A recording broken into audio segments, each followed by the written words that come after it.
ऐसे ही थोड़ी बन जाते हैं, हीरो पैदा थोड़ी होता है, हीरो बनता है। तो बनाना पड़ेगा ना। ये यकीन है कि जब आएगा तो बहुत ही अलग तरीके से आएगा, लोगों को शौक तो जरूर मिलेगा बहुत बड़ा।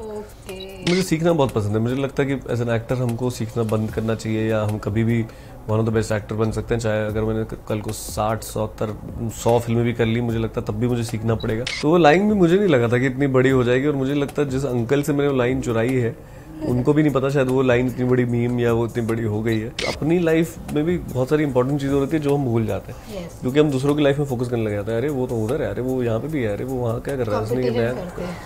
पर वो कंपटीशन किसी वैलिड नहीं है। हाय, मैं हूँ प्रियांशु पेन्योली और आप मुझे देख रहे हैं बॉलीवुड हेल्पलाइन में। हेलो, मैं साक्षी शर्मा और आप देख रहे हैं बॉलीवुड हेल्पलाइन। बेंगलोर से निकले आराम नगर से हुई करियर की शुरुआत। तन्मय, सीताराम, रॉबिन जैसे कई परफेक्ट परफॉर्मेंस देने के बाद जो हर प्रॉब्लम में ये भी ठीक है बोलकर रहते हैं हमेशा सिंसियरली, तो आज हमारे साथ है प्रियांशु पेन्योली। थैंक यू, बहुत ही अच्छा इंट्रोडक्शन था ये, थैंक यू सो मच। आप जब अच्छे तो हमारे इंट्रोडक्शन भी तो अच्छा ही रहेगा सर। इतना अच्छा परफॉर्मेंस देते हैं आप लोगों को। तो आपका एक जो मूवी था भावेश जोशी, उसमें आपका एक डायलॉग था कि हीरो पैदा नहीं होता है, हीरो बनता है। तो हम आपसे जानना चाहेंगे कि आप कैसे हीरो बने, क्या, क्योंकि जितना मुझे पता है शायद आपको आर्मी ज्वाइन करना था आपके शुरुआती करियर में, लेकिन फिर वो कैसे पलटा हीरो या फिर बॉलीवुड में आने से? हाँ, मतलब आर्मी का तो हमेशा से एक थॉट था, क्योंकि फादर आर्मी से रिटायर्ड कर्नल है, तो आपका एक थॉट तो रहता ही है। लेकिन मेरे साथ ये हुआ कि मुझे बहुत कुछ बनना था। फिर मेरे साथ बीच में आया कुछ साल की क्रिकेटर बनना है, तो मैंने प्रोफेशनली क्रिकेट खेलना शुरू कर दिया। फिर मुझे लगता है मैंने सरफरोश देखी तो मुझे लगा कि आईपीएस ऑफिसर बनना है। फिर मैंने कुछ और फिल्म देखी या कहीं किसी और से मिले तो मैंने बोला यार ये तो पायलट की यूनिफॉर्म भी अच्छी लग रही है, मुझे पायलट बनना है। तो फिर एक चीज़ जो कॉन्स्टेंटली चल रही थी कि स्टेज और नाटक करना या नौटंकी करना लोगों के सामने या ड्रामा करना, उसमें बड़ा मज़ा आता था। और मेरे को रियलाइज हुआ कि स्टेज पे जाके जब मैं कैरेक्टर्स बदल रहा हूँ तो इसमें तो मैं सब कुछ बन पाऊंगा।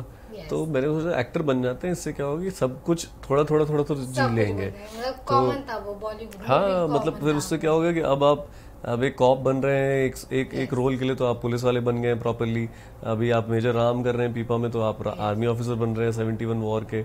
आप सीताराम बन रहे हैं तो एक जर्नलिस्ट बन पा रहे हैं। तो आई थिंक वो मज़ेदार चीज़ यही होगी एज एन एक्टर, और वही फिर एम रहा कि हमेशा से कि अब स्टेज करते हैं, इसको सीखते हैं। और मुझे सीखना बहुत पसंद है। मुझे लगता है कि एज एन एक्टर हमको सीखना बंद करना चाहिए, या हम कभी भी one of the best actor बन सकते हैं। चाहे अगर मैंने कल को 60, 70, 100 फिल्में भी कर ली, मुझे लगता है तब भी मुझे सीखना पड़ेगा, क्योंकि फिर टाइम हम भी चेंज हो रहे हैं, दुनिया चेंज हो रही है, ऑडियंस चेंज होती है, हमारे स्टोरी टेलिंग का तरीका चेंज हो रहा है। तो एज एन एक्टर भी बदलना पड़ेगा, और मेरे को तो बदलने में बड़ा मजा आता है। इसलिए आप हर कैरेक्टर में देखोगे मैं कुछ ना कुछ नया नया। एज एन एक्टर कैसा होता है, आप लोग खुद की लाइफ नहीं प्रेजेंट करते, किसी और की लाइफ प्रेजेंट करते हैं, तो वो सब समझना पड़ता है, हमेशा समझना पड़ेगा, आपको सीखना पड़ेगा, ढूंढना पड़ेगा।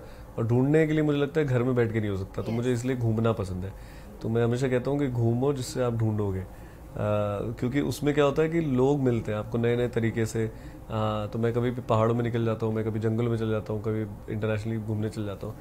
एंड वही होता है लोगों को मिल मिल के। ये भी ठीक है, लाइन भी तो वैसी आई थी। वो लाइन कहीं और से नहीं थी, मैं एक अंकल से सुनी थी। तो उसकी कहानी बताऊं? अच्छा, आगे की वही क्वेश्चन थी। अच्छा, तो एक्चुअली जब मिर्जापुर कास्टिंग हो गई थी, मैंने ऑडिशन दे दिया था, तो मैं डायरेक्टर जो है हमारे गुरु और पुनीत जी, उनसे मिला। एंड मैंने कहा यार ये बिल्कुल अतरंगी सा है जो कैरेक्टर आपने बनाया है, और मुझे लगता है one of the finest character किसी सीरीज में लिखा होगा, क्योंकि जिस तरीके की वो दुनिया है मिर्ज़ापुर की, उसमें वो जो कैरेक्टर उन्होंने बैठाया है, और बिल्कुल ही डरता नहीं है वो लोगों से। उसके पास एक बंदूक भी नहीं रखता वो, लेकिन उसको पता है कि उसका वेपन उसका बोलने का तरीका है।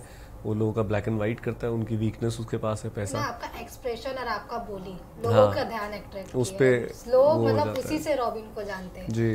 अगर लोग बोलेंगे प्रियांशु कौन है, फिर बोलेगा रॉबिन, अरे हाँ वो ये भी ठीक है, इधर से शुरुआत होता है। तो वो लाइन भी मुझे नहीं लगा था कि इतनी बड़ी हो जाएगी, और मुझे लगता है जिस अंकल से मैंने वो लाइन चुराई है उनको भी नहीं पता शायद वो लाइन इतनी बड़ी मीम या वो इतनी बड़ी हो गई है। क्योंकि हम कहीं कैंपिंग करने के लिए गए हुए थे, और वहाँ पे एक जो मैनेज कर रहे थे वो एक ओल्ड से अंकल थे, और हम उनको जब भी कुछ पूछते थे तो उनका तरीका बस ऐसे ही होता था। जब मैंने अगर बोल दिया कि सुबह हमको नाश्ते में अंडे मिल जाएंगे या ब्रेड के साथ ये चाहिए होगा, तो उन्होंने बोला अच्छा सुबह अंडे चाहिए होंगे, चलो ये भी ठीक है, आपको सुबह अंडे भी मिल जाएंगे। तो बोलता था अच्छा सर, फिर वो रात को ना ठंडी लग रही होगी तो कंबल और उसका वो अच्छा कंबल चाहिए होगा, चलो ये भी ठीक है आपको। तो वो मुझे वो चलो ये भी ठीक है ऐसे बैठ गया था मेरे दिमाग में। और जैसे मैंने कहा मैं घूमता हूँ, लोगों से मिलता हूँ, जिससे मुझे कुछ नया नया मिले। आप अपने अंदर वो चीज़ें बैंक कर लेते हैं, फिर कहाँ यूज़ करेंगे वो पता नहीं आपको। पर ऐसे ही जब मैं, और वो अंकल और ये रॉबिन का कैरेक्टर बिल्कुल अलग है, लेकिन वो लाइन मेरे दिमाग में बैठी हुई थी। और फिर मैंने राइटर और डायरेक्टर जो हमारे हैं उनको बोला कि यार ये लाइन मुझे थोड़ा डाल के देखनी है एक बार, जो हमने पहले दिन सेट पे करी।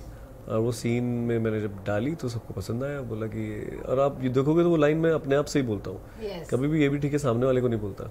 उसका कुछ है जो दिमाग में उसका चल रहा है, इसके लिए वो ये भी ठीक है कुछ बोल रहा है, उसको कवर करने के लिए। चाहे वो रोमांटिकली हो, जब डिम्पी सो जाती है कंधे पे, या वो अगर गुड्डू भैया उसको डांट रहे हो, तो अपने आप में बस ऐसे सोचता है कुछ, वो कुछ सोच रहा है जो मेरे को छुपाना था।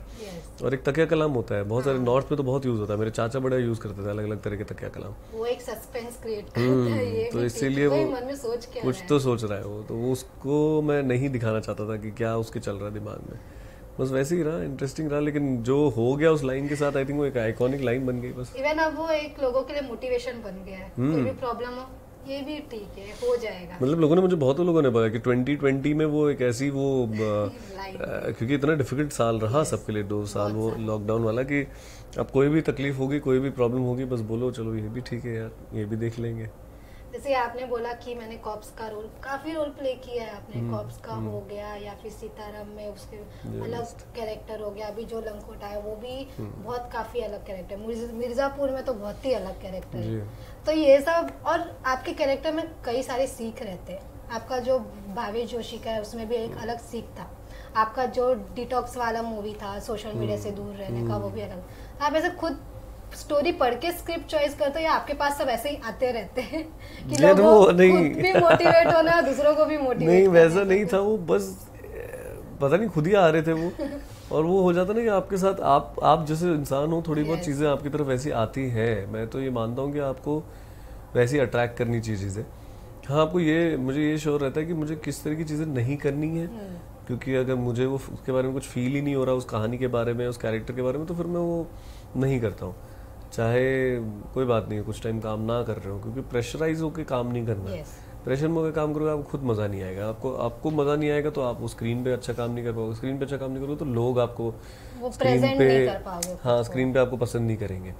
मैंने जो भी काम किया अभी तक, इतना मुझे खुद पसंद है वो कैरेक्टर, या मुझे खुद पसंद है वो कहानी, कि मैं अपना पूरा 110% दे पाया, दिल लगा के कर सका। और उसी से मुझे दिखा कि हाँ, ऑडियंस भी वो दिल लगा के उनको रिसीव कर पाती है। लोग बोलते हैं कि हम रोए थे जब आप भावेश जोशी मरे, कि हम देखना चाहते थे आप सेकंड हाफ में कहाँ हो। या रॉबिन के भी सीन जब कोई एयरपोर्ट में मिलता है, तो आपने वो सीन जब किया ना राम का पीपा में, तो वो दिल से मुझे समझ में आता है कि इनको पसंद आया, क्योंकि वो एक एक सीन उनको याद है।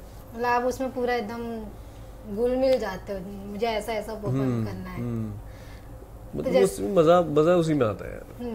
तो जैसे कि आपने बोला कि हर चीज, मतलब ऐसा लगता है आपको देख कर कि हर चीज आपका परफेक्ट होना चाहिए, आप काफी सिंसियर लेते, डिसिप्लिन टाइप रहते हैं, ऐसा कुछ ऐसा कह सकते हैं कि आपने जो आर्मी स्कूल से पढ़ाई की है उसी का नतीजा? नहीं, ऐसा नहीं था। मैं बहुत क्या बोलते हैं, ऐसे बहुत डिसिप्लिन तो नहीं था। मैं काम में है।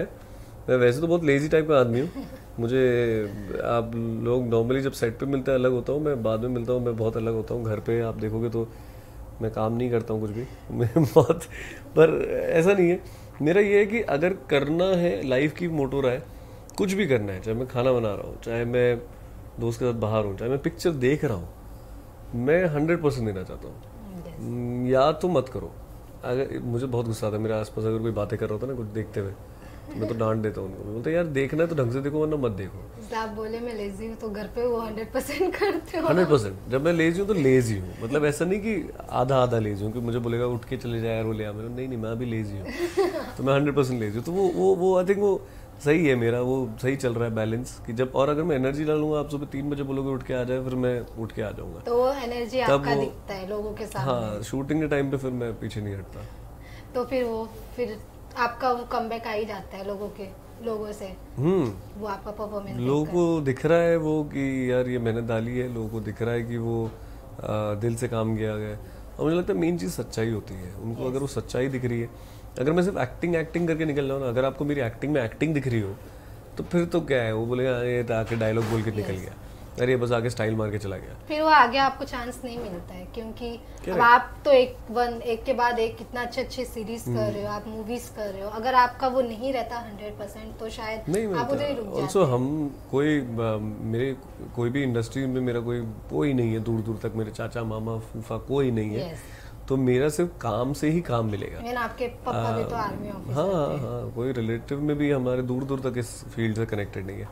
तो हमारा बस ये है कि मुझे बस ये बोला गया था, या मुझे लगता है बॉम्बे में अगर आप अच्छा काम करोगे तो उससे आपको दूसरा मिलेगा, दूसरा अच्छा काम करोगे उससे आपको तीसरा मिलेगा। तो हमारा बस मेन मोटो तो वही रहता है कि यार जो भी है उसमें 100% दो और विश करो कि इससे नेक्स्ट मिल जाए। तो जैसे कि आपने कहा कि मेरा कोई रिलेटिव्स नहीं है इंडस्ट्री में, मतलब आप तो खुद से आए, सबको पता है, तो हम वो स्टोरी जानना चाहेंगे जब आप फर्स्ट टाइम आए आराम नगर से, फिर आप भाईंदर उतरे, फिर भाईंदर से भांडुप गए। वो स्टोरी मैंने, हाँ, क्योंकि मैं भी भाईंदर से हूँ। अच्छा। तो मैं ऐसे मुझे लग रहा था कि भाईंदर में ही कहीं होगा, फिर जब मैं आगे स्टोरी बढ़ा, अरे यार तो भांडुप चली जाती है वो कहानी। जब आप फर्स्ट टाइम मुंबई आए, फिर आरामनगर, भाईंदर, भांडुप, फिर आरामनगर, वो स्टोरी मतलब छोटे में बताऊंगा कि वो तो बहुत लंबी कहानी है, और वो जो मैंने उस पीस में भी सुनाई थी वो जैम्बे के साथ, थोड़ा वो भी काफी कुछ लोग चेंज नहीं, वो यार उसके लिए वो भी चाहिए होता है, इंस्ट्रूमेंट भी चाहिए होता है, सब कुछ। लेकिन पीस था, मैंने लिखा था, लॉकडाउन में लिखा था, और वो पहला साल आपके साथ हमेशा तरंगी तो मैं एक्चुअली ट्रैवलिंग जब मैं कर रही थी यही सुन के आ रही थी, मैं अपनी फ्रेंड को भी भेजी, अरे कितना मजा आएगा, वो भी बोली मजा आ गया। वो 10 मिनट 15 मिनट का पीस है, आई थिंक वो मैंने स्पोकन फेस्ट में लास्ट ईयर किया था, लिखा मैंने लॉकडाउन के टाइम था, उस टाइम पहले मैंने इंस्टा लाइव में कहीं परफॉर्म किया था, तो वो स्पोकन फेस्ट को पसंद था, मैंने कहा आप लाइव परफॉर्म करो, मैंने कहा ठीक है। और वो एक्चुअली में मेरे साथ हुई थी ये चीज़ें कि मुझे सुबह सुबह फेसबुक पे मैसेज आया, उन्होंने बोला कि भाई ये आपको इस पर सपोर्टिंग रोल का वो मिल गया है, और हम नए पहले साल है बॉम्बे का। मैंने कहा वाह, इसमें उसमें लिखा 1 लाख रुपए। मैंने बोला क्या बात है, मैंने फ़ोन किया, उसने बोला आ जाओ, एड्रेस फट करके लिख दिया मैंने कुछ भी। अब उस टाइम पता नहीं था ना कि कहाँ से रिक्शा लेना है, कहाँ जाना है, मैंने बोला कहीं पे होगा भांडुप, तो बगल में होगा, कहीं रिक्शा लेके पहुँच जाएंगे। लेकिन आप सुने भाईंदर, तो मैंने सुना भाईंदर, वहाँ गए तो फिर ट्रेन लिया, वहाँ से पहुँच के भाईंदर से वहाँ पहुँचे भांडुप, और वही यार डूब भांड करते करते ही वो चलती है लाइफ। मतलब वो ट्रेन का रिदम मेरे साथ बैठ गया था, और आते हुए भी वापस मैं चढ़ गया विरार फास्ट में, वहाँ वो सबको पता है उसमें नहीं चढ़ सकते, अगर आपको अंधेरी उतरना है तो अंकल लोग आपको उतरने ही नहीं देंगे। आप शाम के टाइम पे रिटर्न कर रहा हूँ मैं, तो और वो भी इतना ऐतिहासिक दिन के बाद।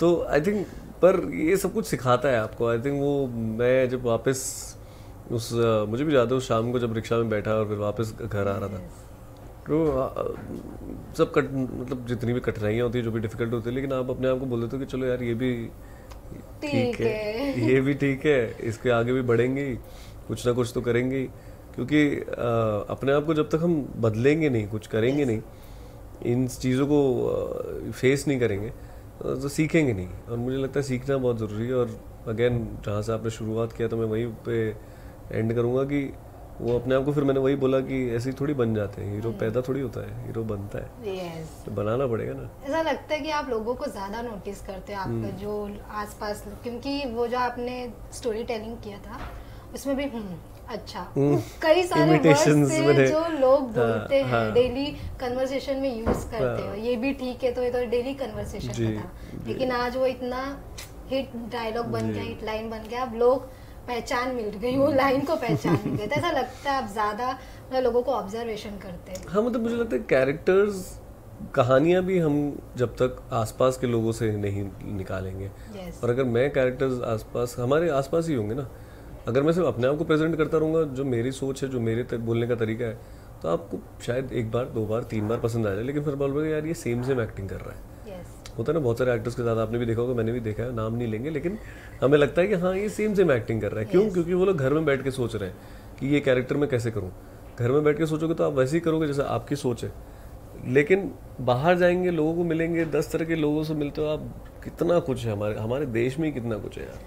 आप तरह तरह से अलग अलग स्टेट में निकल जाओ, बहुत इंटरेस्टिंग चीज़ें मिलेंगी, और फिर मेरा मानना ये है कि मैं फिर उस कैरेक्टर में वो ला पाऊंगा जिससे लोग रिलेट कर पाते कि यार ये ऐसे तो हम भी करते हैं। जैसा भी आपने बोला, सीताराम का कैरेक्टर मैंने कुल्लू मनाली में जाके वहाँ लोगों को बात कर करके मिला कि हाँ ये ना ऐसे भी हम भी करते हैं, हाँ ऐसे जर्नलिस्ट वो या कोई पहाड़ी बंदा ऐसे भी करता है। जब जर्नलिस्ट का अगर जब रोल प्ले किया था, किसी जर्नलिस्ट से मिले थे?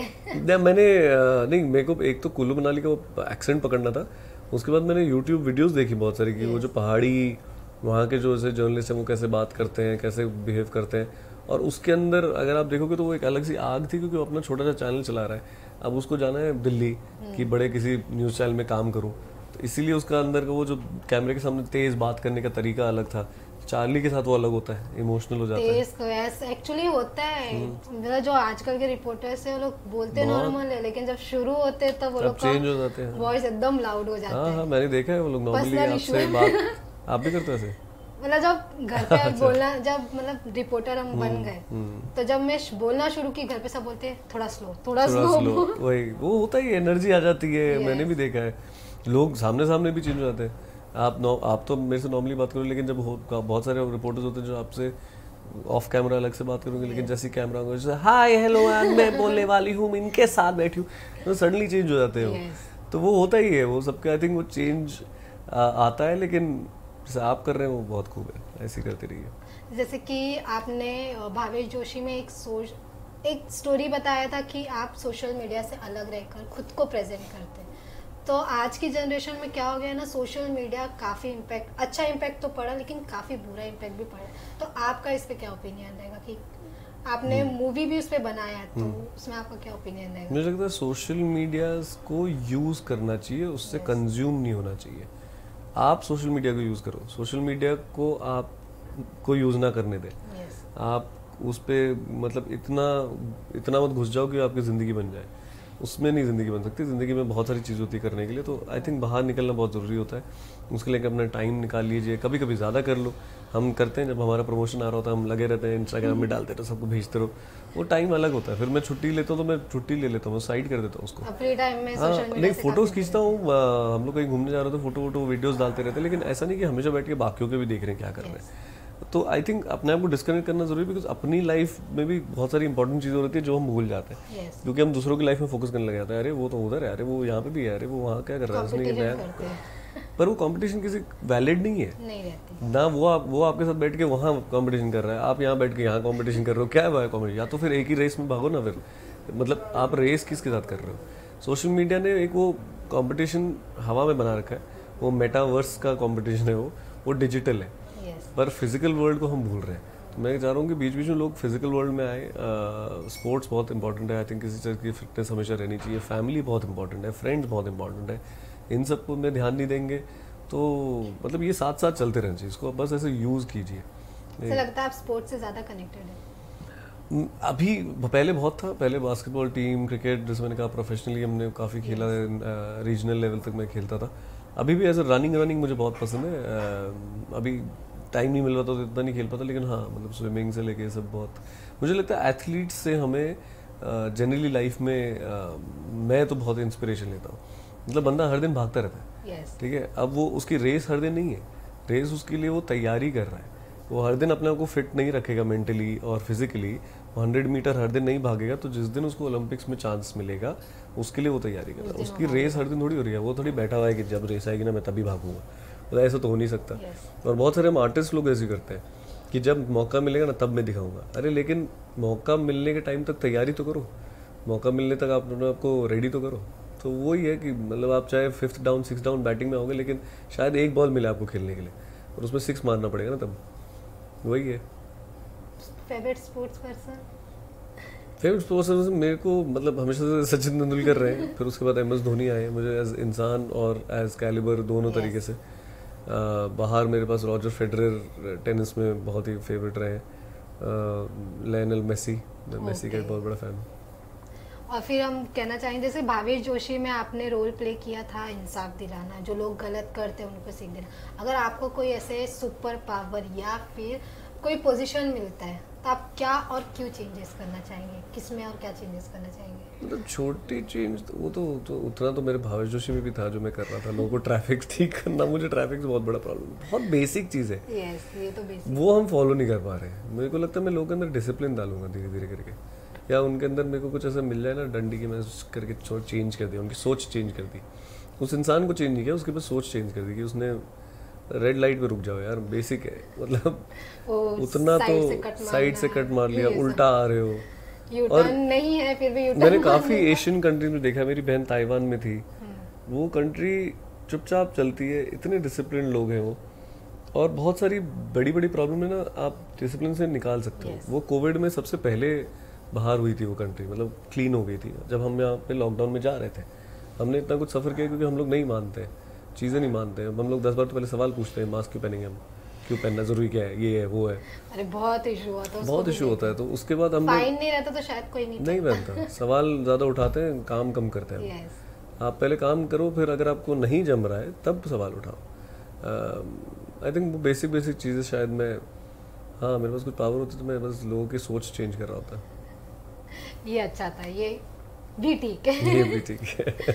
जैसे कि आप है तो आप परफेक्ट एक्टर, आपको हर रोल में आपको लोगों ने पसंद किया, लेकिन आप असिस्टेंट डायरेक्टर का भी जॉब कर चुके। बहुत पहले, मतलब स्टार्टिंग में, बड़ी फिल्मों में नहीं, कहीं भी बड़ी फिल्मों में नहीं। ये 2-3 चीज़ें आई थिंक ऑनलाइन कहीं डाली हुई है। एक तो विकीपीडिया ने मेरा वो बहुत फर्क है।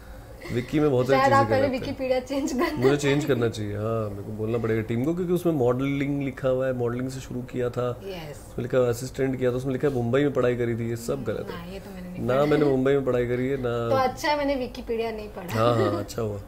ना मॉडलिंग करी है, ना ही असिस्टेंट डायरेक्शन किसी बड़ी फिल्म में नहीं किया। मैंने छोटी छोटी फिल्म, स्टार्टिंग में एक फिल्म दीप्ति नवल के साथ, वो भी फिल्म बन चुकी थी, सेट पे भी नहीं था मैं, तो पोस्ट प्रोडक्शन में मैम को हेल्प करा था। वो भी क्योंकि नौकरी करनी थी, पैसे कमाने थे थोड़े से बॉम्बे में सरवाइव करने के लिए, और मुझे था कि कनेक्शन बनेंगे, इससे लोग और जानेंगे, किसी और से हम कुछ और काम कर पाएंगे। थिएटर में काफ़ी काम किया, प्रोडक्शन में ये सब, और खुद का हम बिहाइंड द कैमरा बहुत काम करते रहते हैं। ओके, मतलब मल्टी टैलेंटेड। मतलब यार यही आता है कैमरे के आसपास जो भी है, चाहे फ्रंट और बिहाइंड और टेक्निकल, तो मैं करता रहता हूँ। आपने शुरुआत भी थिएटर से ही किए थे, स्टार्टिंग तो थिएटर, और फिर बाद में कैमरे के आगे परफॉर्मेंस करना, क्या कुछ आपको डिफिकल्ट लगा? और अभी भी आप थिएटर से कितने कनेक्टेड है?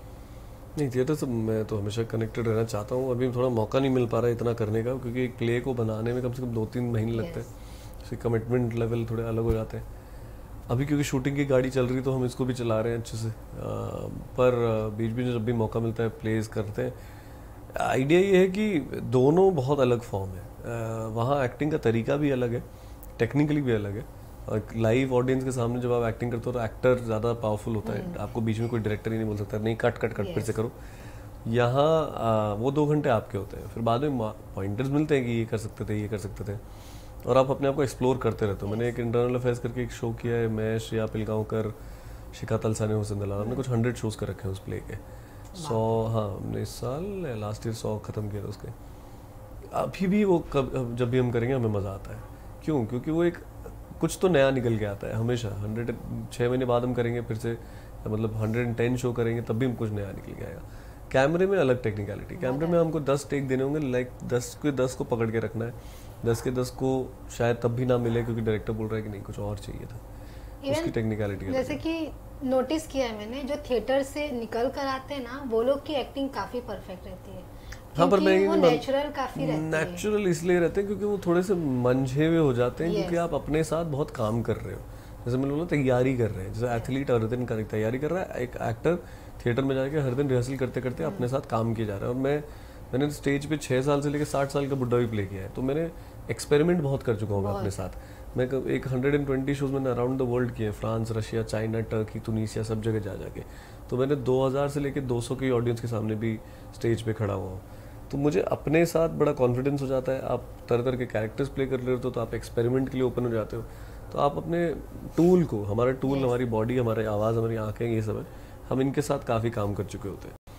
दैट इज़ वाई थोड़ा सा हम ओपन होते हैं जब कैमरे में आते हैं। हम थोड़ा सा जैसे कहते हैं इतना रिस्ट्रिक्टेड नहीं है कि अरे ये कैसे करेंगे, ये कैसे करेंगे। हम खुल जाते हैं थोड़ा सा, और हमारे साथ डायरेक्टर एक्सपेरिमेंट कर पाता है, हमें समझा पाता है।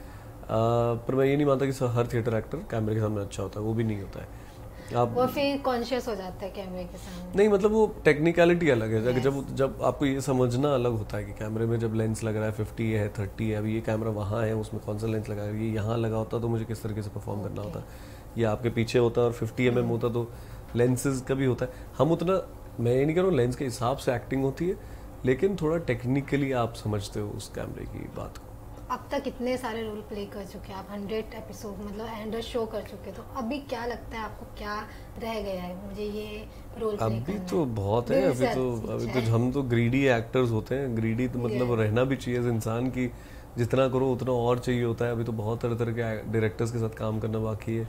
अभी तो मैं अपनी रेंज दिखा ही रहा हूँ, इंडस्ट्री में प्रूफ कर रहा हूँ, लोगों को प्रूफ करने में ही लगा हूँ। अब मैं चाह रहा हूँ कि मुझे नहीं लगता है अब कि आपको प्रूफ करने की जरूरत है। हाँ नहीं, अब ये है कि यार अब अलग अलग तरीके भी करने हैं, तो मुझे थोड़ा मसालेदार रोम कॉम टाइप का भी करना है, मुझे रोमांटिक कॉमेडी करनी है, कुछ आउट एंड आउट कॉमेडी करनी है, रोमांटिक फिल्में करनी है, डांस करना है, मुझे कुछ मसालेदार भी करना है। देखा है अब तक रोमांटिक मूवी नहीं करी है, हाँ वो मुझे करनी है।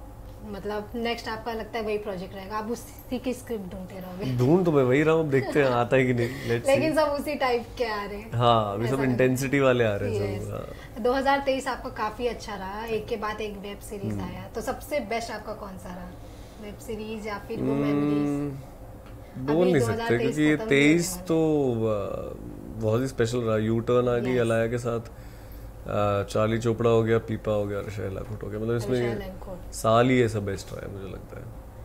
तो फिर और आपके क्या कुछ अपकमिंग प्रोजेक्ट्स हैं? रोमांटिक होपफुली कभी आ जाए, होपफुली नहीं। ये जो मैं अभी तो सीरीज शूट कर रहा हूँ गुरु के साथ, पान पर्दा जर्दा, जिसके लिए ये बाल कलर किए हैं, बॉडी वॉडी चेंज कर रहे हैं। ये भी मिर्जापुर की टीम है जो बना रही है। आपका लुक है, हाँ ये थोड़ा बहुत अलग उसमें, लेकिन नहीं आप देखोगे तो आपको पता चलेगा बहुत अलग है ये तो। लास्टली आप अपने फैंस को क्या मैसेज देना चाहेंगे जो अभी भी ये भी ठीक है बोल बोल के उसके मिर्जापुर के नेक्स्ट सीरीज की तैयारी कर रहे हैं, या फिर खुद को भी वो लोग प्रिपेयर कर रहे हैं कि हमें देखना है और वेट भी कर रहे हैं? नहीं, मैं बस यही बोलना चाहूँगा कि वेट तो रहेगा ही, लेकिन कभी कभी सब्र का फल जो बोलते हैं अच्छा ही होता है। मैं तो उसको अलग तरीके से बोलता हूँ कि बिरयानी कुकर में तो बन जाती है, लेकिन जब आराम से बनाते हैं ना, स्लो स्लो स्लो स्लो, तो मसाले में ज़्यादा मज़ा आता है, उसमें फ्लेवर ज़्यादा आते हैं। तो बस वो फ्लेवर ही डाल रहे हैं हम, आखिरी फ्लेवर बचा हुआ है, जल्दी पक जाएगी, जल्दी आने वाली है। तो ये हम उनको बोल देते हैं कि बस इंतजार कुछ छोटे से 1-2 महीने का और रहेगा, और फिर आ जाएगी। लेकिन जब आएगा तो बहुत मजा आएगा। ये बिग न्यूज़ रहेगा शायद आज का मिर्जापुर के फैंस। मतलब आप कोट कर दोगे तो फिर वो आपके ऊपर है, क्योंकि मुझे नहीं लगता वैसे इतनी जल्दी है, अभी टाइम तो है, टाइम है। पर मुझे जब ये यकीन है कि जब आएगा तो बहुत ही अलग तरीके से आएगा, लोगों को शौक तो जरूर मिलेगा बहुत बड़ा। जी बस पर मैं यही कहूँगा जनता को कि ये भी ठीक है के लिए बहुत सारा प्यार जो मुझे मिला है, वैसे ही प्यार बस बाकी सब रोल्स के लिए और हर चीज़ों के लिए मिलता रहे।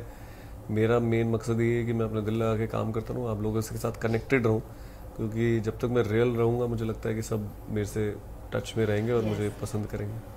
आपका लास्ट का या फिर कोई डायलॉग सुनना चाहूंगी, या फिर आप जो स्टोरी टेलिंग बोले थे उसका 1-2 लाइन? इतने बड़े विशाल शहर में, मुंबई जैसे विशाल शहर में, जब ट्रेन साउथ से नॉर्थ की तरफ आती है तो एक चमचमाते हुए मुंबई से शहर में एक जगह है जिसका नाम है अंधेरी, और अंधेरी में एक अद्भुत सी जगह है जिसका नाम है आराम नगर।